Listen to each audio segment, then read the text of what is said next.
beloved Boss Mike Cervera. Pakinggan natin mga kababayan, itong sinasabi ni Aimee, nanalangin pa yung mahaba-baba eh.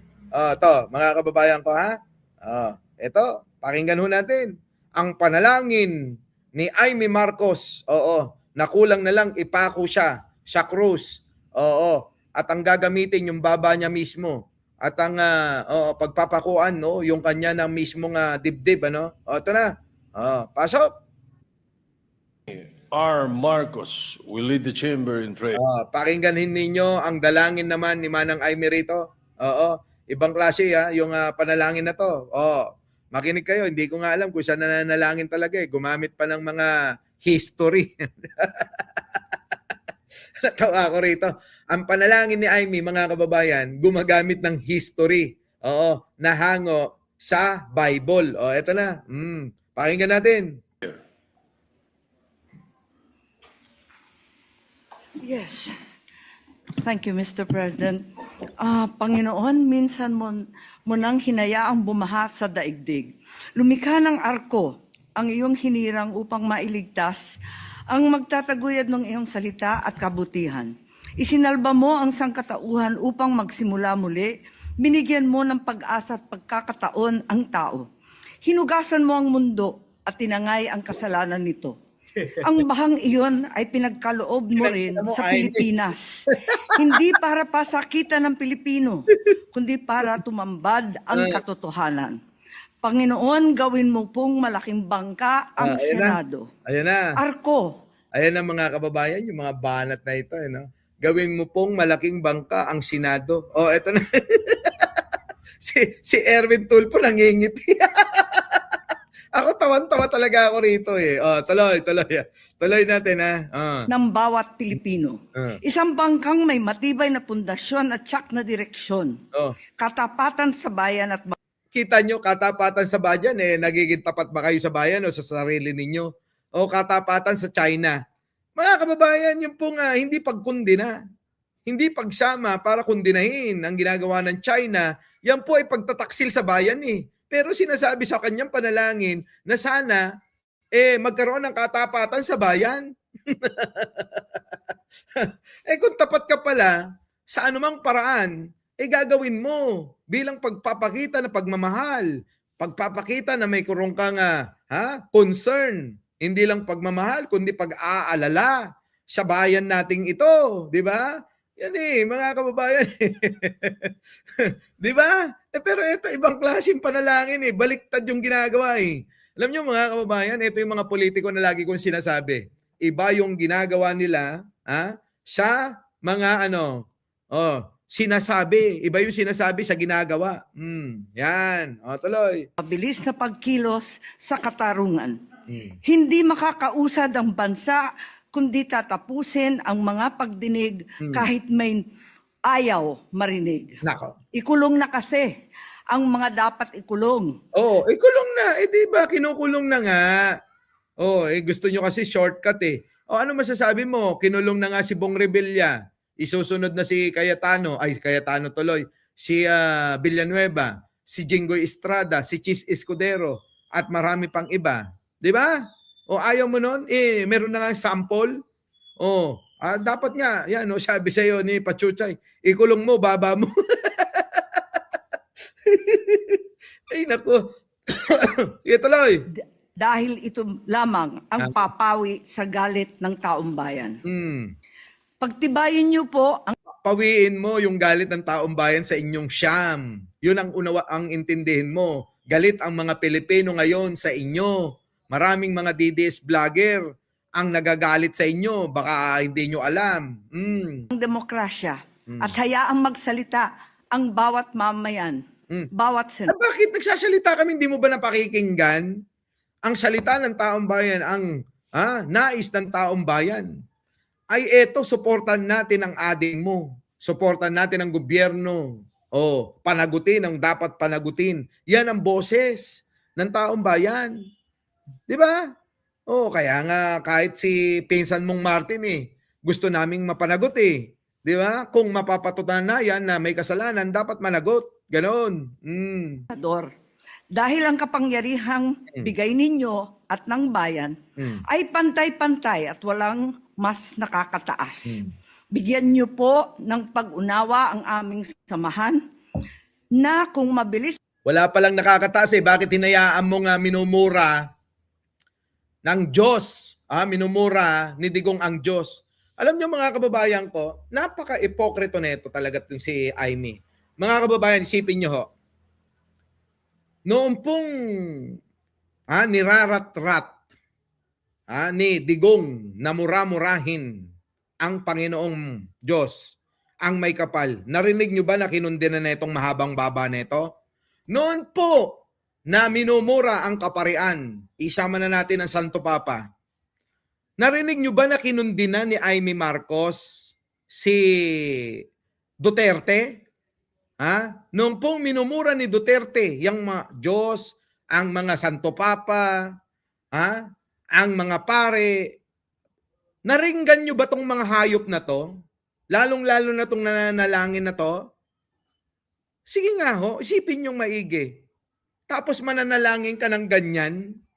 Ano tawag doon mga kababayan ko? Di napakalaking mahabang baba talaga meron yan. Yun lang. Tama mali. Yan, mga kababayan ko. Ito na. matapos ang bangungot ng flood control ay mas mabilis namin Wait! Hindi pa tapos ang bangungot. Dahil hindi pa naiimbestigahan yung mga proyekto ni Digong mula 2012 hanggang 2022. Maraming na pending mga kababayan na pilit iniiwasan ng mga ito na hindi iniiwasan nila mga kababayan na maimbestigahan. Di ba? Dapat imbestigahan yan dahil mga kababayan, ang pagnanakaw sa bayan, ang korupsyon sa bayan, tandaan nyo, ngayon lang sa panunungkulan ni Pangulong Bongbong Marcos, gusto na matigil yan. Dahil wala naman pong ginawa si Digong nung panahon niya. Dahil nung panahon ni Digong, everybody happy, lahat nagnanakaw. Ayan kita nyo mga kababayan ko. Lahat ngayon ng mga magnanakaw, tinamaan, kaya galit na galit sila, atat na sila Chabit, na na mapababa si Pangulong Bongbong para tuloy-tuloy pa rin yung pagnanakaw nila at pang-aabuso nila sa ating bansa at sa ating mamamayang Pilipino. Hindi naiisip eh. Hindi naiisip ni Amy yun. Sana kung totoo na ganyan kayo, sana naging vocal din kayo nun, naging maingay din kayo nung panahon ni Digong dahil sandamakmak ang mga lumalabas na mga katiwalian, droga, sugal, korupsyon sa gobyerno, at marami pang iba. Di ba? Pero bakit tahimik sila nun? sosolusyonan ang malalim ng problema ng bansa, ang pagkain at presyong di naabot kaya ng sino man. Inflation nga. Ito naman si Amy, sa ibang bansa nga, napakamahal eh. Halos hindi ka na nga kumain dun eh. Ewan ko to, ginagamit kasi yung emosyon ng mga Pilipino eh. Alam nyo yung mga mahihinang Pilipino, yun yung ginagamit nila. Yung mga ganyang mga salita para kunin ang loob eh. Nakuha nyo mga kababayan ko? Oo, ganyan. Ganyan ang ginagawa nila. Ang tawag ho dyan, propaganda. Kaya wag ho kayong magtaka kung bakit ulit yung sinasabi nila. Kasi nga ho, propaganda. Kuryente, kawalan ng trabaho ng iba't ibang mamayan. At Panginoon, ang kahit ano Kasal naman Jojo Chavez kasi tinawag pa yung Panginoon eh. Hoy, Amy, baka nakalimutan mo, minumura ni Digong yan. Mura ng mura si Duterte dyan. Di ba? Walang ginawa kundi magmura ng magmura. Hayop na yan. ng bangka ay lulubog kung kami mismo ang bubutas nito. Yan nga, kayo nga bumubutas. Sakto yung sinabi mo. Kayo mismo ang bumubutas sa bangka, sa gobyerno na ito. Kayo ang mga anay, kayo ang sumisira, kayo ang nagwawasak, walang iba. Kayo ng kulto ni Duterte, kasama ka. Hayop ka. Di ba? Mga kababayan? Tapos ipapasa nyo sa iba. Ewan ko na lang. Oo, oo, Maring Gina, thank you naman. Oh, paring Mike, belated happy birthday naman. Oh, greet mo birthday ko po. Oh, happy birthday kay Maring Gina kay Lambayan. Oh, birthday niya yata.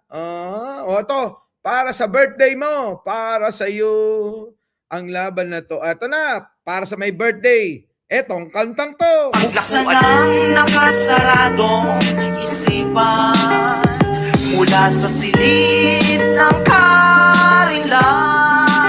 Huwag mong hayaang itago ang katotohanan sa mundong mapalamang.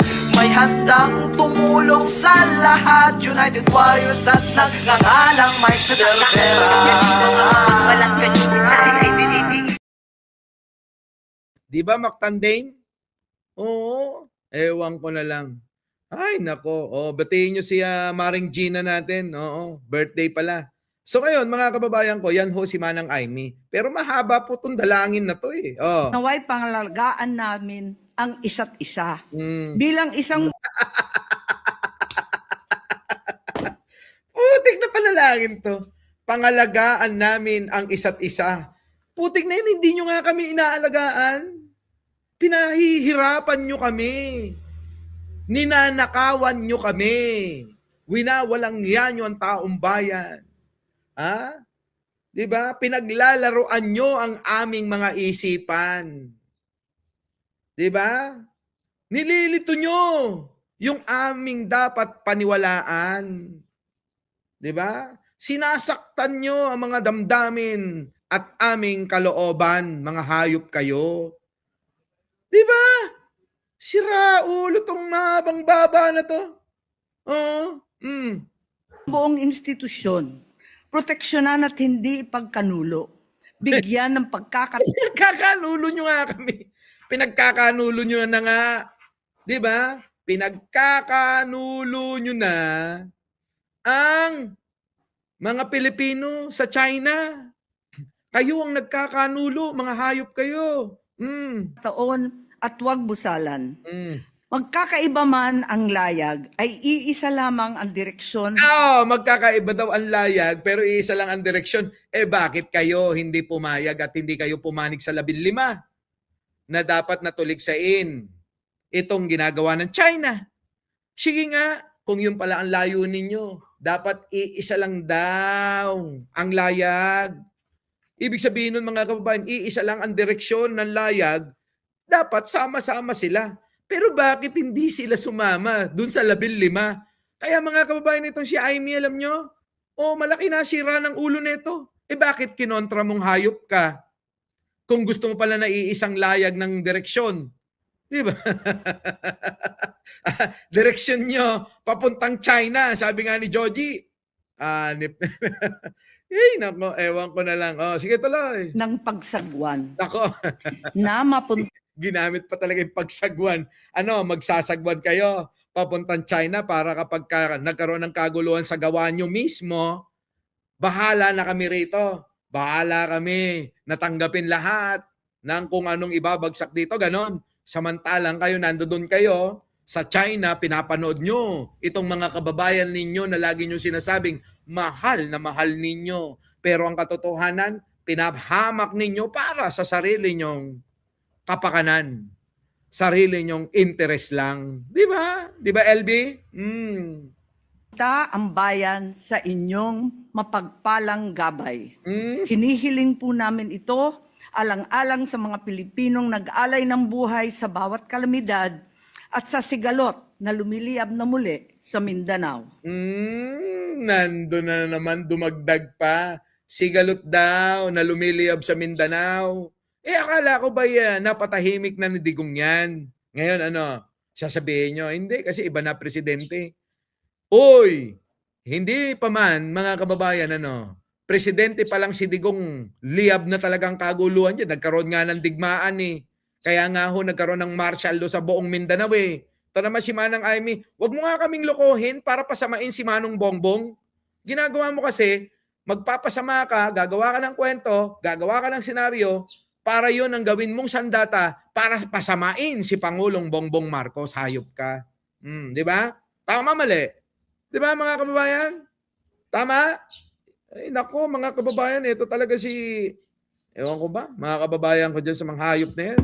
Tuloy. Naway, maisapuso naming mga senador na para sa kanila ang bawat desisyon at aksyon na aming gagawin.